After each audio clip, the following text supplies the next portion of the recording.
नमस्कार, ये आकाशवाणी शिमला है। अब आप प्रभा शर्मा से प्रादेशिक समाचार सुनिए। आज के मुख्य समाचार।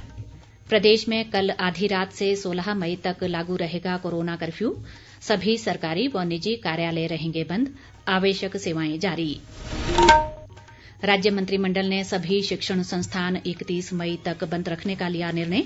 50% क्षमता के साथ चलेंगी सरकारी व निजी परिवहन सेवाएं। मुख्यमंत्री जयराम ठाकुर ने कोरोना महामारी पर काबू पाने के लिए साझे प्रयासों की जरूरत बताई। और केंद्रीय वित्त राज्य मंत्री अनुराग ठाकुर ने कहा, सभी जिलों को उपलब्ध कराए जाएंगे मास्क, पीपीई किट व मेडिकल उपकरण। कोविड मरीजों की संख्या फिर से बढ़ रही है, इसलिए सभी श्रोताओं से अपील है कि कोई भी कोताही न बरतें, सभी सुरक्षा उपायों का पालन करें और 45 वर्ष से ऊपर के सभी लोग बेहिचक टीका लगवाएं। सुरक्षित रहें और 3 आसान उपायों का पालन करें। मास्क पहनें, 2 गज दूरी है जरूरी, सुरक्षित दूरी बनाए रखें, हाथ और मुंह साफ रखें। अब समाचार विस्तार से।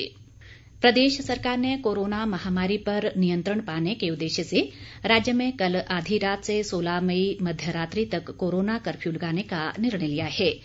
इस दौरान सभी सरकारी व निजी कार्यालय बंद रहेंगे, लेकिन आवश्यक सेवाएं जारी रहेंगी। मुख्यमंत्री जयराम ठाकुर की अध्यक्षता में आज शिमला में हुई मंत्रिमंडल की बैठक में ये फैसला लिया गया। मंत्रिमंडल ने सभी शिक्षण संस्थान 31 मई तक बंद रखने का निर्णय भी लिया। इसके अलावा सभी सरकारी व निजी परिवहन सेवाएं 50% क्षमता के साथ चलेंगी और अंतर्राज्यीय परिवहन सेवाएं जारी रहेंगी। कर्फ्यू अवधि के दौरान बाजार खुलने और बंद होने के समय और लोगों की एक जगह पर एकत्रित होने की संख्या को लेकर मानक संचालन प्रक्रिया कल जारी होगी। औद्योगिक संस्थान राज्य सरकार द्वारा जारी दिशा निर्देशों के अनुसार कार्य करेंगे।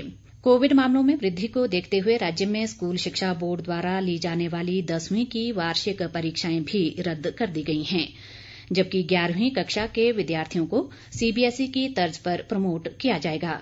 इसके अलावा 12वीं कक्षा की परीक्षाएं और कॉलेजों की वार्षिक परीक्षाएं भी अगले आदेशों तक स्थगित कर दी गई है। मंत्रिमंडल ने नागरिक कार्यस्थलों, बागवानी, कृषि व अन्य परियोजना स्थलों पर कार्य जारी रखने का निर्णय लिया है। इसके अलावा क्षेत्रीय अस्पताल ऊना को 300 बिस्तरों वाले अस्पताल के रूप में स्तरोन्नत करने की भी मंजूरी दी गई। प्रदेश में बढ़ते कोरोना संक्रमण की स्थिति को लेकर आज शिमला में मुख्यमंत्री जयराम ठाकुर की अध्यक्षता में सर्वदलीय बैठक हुई। इस अवसर पर मुख्यमंत्री ने कहा कि बैठक में सत्ता पक्ष व विपक्ष ने संकट के इस दौर से निकलने के लिए सार्थक चर्चा की। उन्होंने कहा कि इस महामारी पर काबू पाने के लिए सबको मिलकर प्रयास करने की आवश्यकता है। मुख्यमंत्री ने कहा कि प्रदेश सरकार राज्य में बिस्तरों की क्षमता बढ़ाने पर विशेष बल दे रही है और केंद्र से ऑक्सीजन का कोटा 30 मीट्रिक टन बढ़ाने का आग्रह किया है। उन्होंने बताया कि मौजूदा समय में प्रदेश में 9 स्थानों पर ऑक्सीजन सिलेंडर भरने की क्षमता है और दीनदयाल उपाध्याय अस्पताल शिमला, क्षेत्रीय अस्पताल धर्मशाला और नेरचौक मेडिकल कॉलेज में पीएसए प्लांट कार्यशील कर दिए गए हैं। उन्होंने कहा कि टीकाकरण अभियान को भी बढ़ावा दिया जा रहा है और अब तक लगभग 18,80,000 लोगों को कोविड वैक्सीन लगाई जा चुकी है। बैठक में सभी विधायकों का 1 महीने का वेतन मुख्यमंत्री कोविड-19 फंड में प्रदान करने का निर्णय भी लिया गया। इस दौरान विपक्ष के नेता मुकेश अग्निहोत्री ने कोविड मामलों और कोविड की जांच रिपोर्ट प्राप्त करने में देरी पर चिंता जताई। उन्होंने आश्वासन दिया कि इस कठिन समय में विपक्ष सरकार के साथ खड़ा है और जनहित के सरकार के फैसलों का पूरा समर्थन करेगा। माकपा नेता राकेश सिंघा ने होम आइसोलेशन में गंभीर रूप से बीमार कोविड रोगियों को जल्द अस्पताल स्थानांतरित करने की जरूरत बताई। केंद्रीय मंत्रिमंडल ने राष्ट्रीय खाद्य सुरक्षा अधिनियम के सभी लाभार्थियों को मई और जून माह के लिए अतिरिक्त अनाज के आवंटन की मंजूरी दी है। केंद्र ने पिछले महीने प्रधानमंत्री गरीब कल्याण अन्न योजना के तीसरे चरण के तहत 2 महीने की अवधि के लिए अतिरिक्त अनाज के आवंटन की घोषणा की थी। मंत्रिमंडल ने आज इस फैसले को स्वीकृति दे दी। इसके तहत प्रत्येक व्यक्ति को प्रति माह 5 किलो चावल या गेहूं दिया जाएगा। इस फैसले से देश के करीब 80 करोड़ लोगों को लाभ होगा। केंद्रीय वित्त राज्य मंत्री अनुराग ठाकुर हिमाचल के सभी जिलों को कोरोना महामारी से बचाव के लिए मास्क, पीपीई किट व मेडिकल उपकरण उपलब्ध कराएंगे ताकि कोरोना योद्धाओं और कोरोना मरीजों को मेडिकल उपकरणों की कमी न हो। उन्होंने कहा है कि ये सामग्री आगामी 2 सप्ताह में सभी जिला मुख्यालयों तक पहुंचा दी जाएगी। अनुराग ठाकुर ने कहा कि उनका प्रयास है कि प्रदेश और प्रदेश से बाहर रह रहे हिमाचल के लोगों को तत्काल हर संभव सहायता पहुंचा जा सके। अनुराग ठाकुर ने कहा कि कोरोना के इस कठिन दौर में केंद्र व राज्य सरकार पूरी जिम्मेदारी के साथ इस बचाव के सभी उपाय कर रही है। उन्होंने संकट के इस समय सामूहिक जिम्मेदारी से आमजन को सहयोग करने का आह्वान किया है। अनुराग ठाकुर ने कहा कि हमीरपुर, बिलासपुर और ऊना में PFA ऑक्सीजन प्लांट जल्द लगाए जाएंगे और प्रदेश में जरूरत के अनुसार ऑक्सीजन उपलब्ध कराने में कोई कसर नहीं छोड़ी जाएगी। उन्होंने प्रदेश के लोगों से कोविड प्रोटोकॉल का सख्ती से पालन करने का आग्रह भी किया है। प्रदेश में 45 वर्ष से अधिक आयु वर्ग के लोगों को कोरोना वैक्सीन लगाने का अभियान जोरों से चल रहा है। जनजातीय जिला लाहौल स्पीति में आज 3 स्थानों केलंग, जाहलमा और दारचा में वैक्सीनेशन का कार्य किया गया।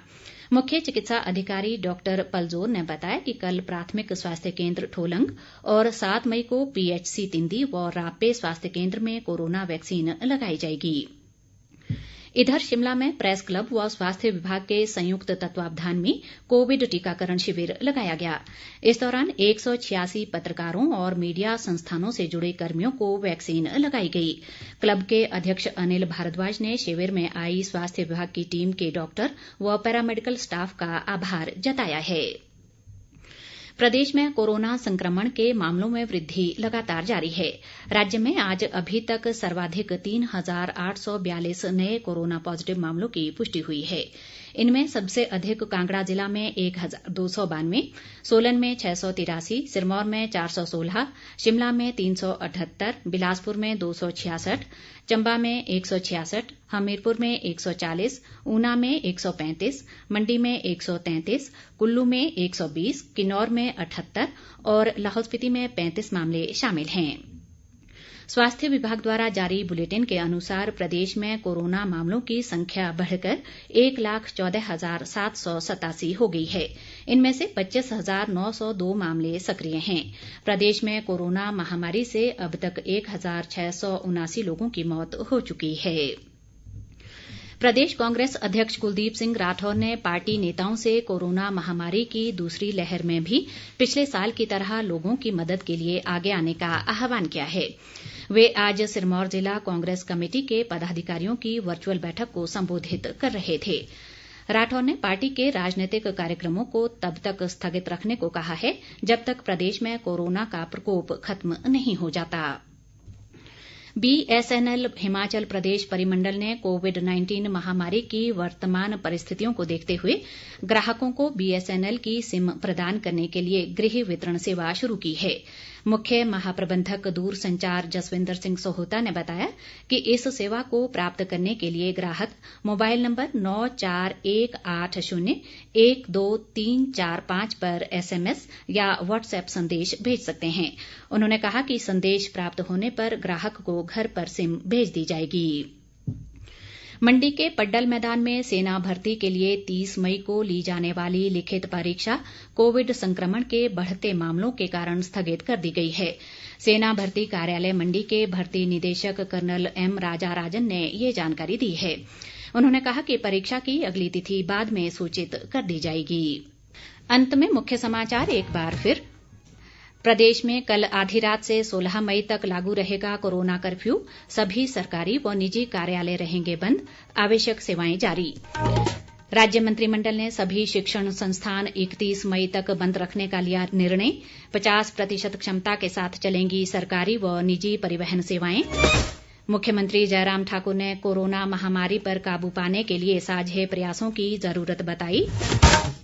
और केंद्रीय वित्त राज्य मंत्री अनुराग ठाकुर ने कहा, सभी जिलों को उपलब्ध कराए जाएंगे मास्क, PPE किट व मेडिकल उपकरण। इसी के साथ ये समाचार बुलेटिन समाप्त हुआ। नमस्कार।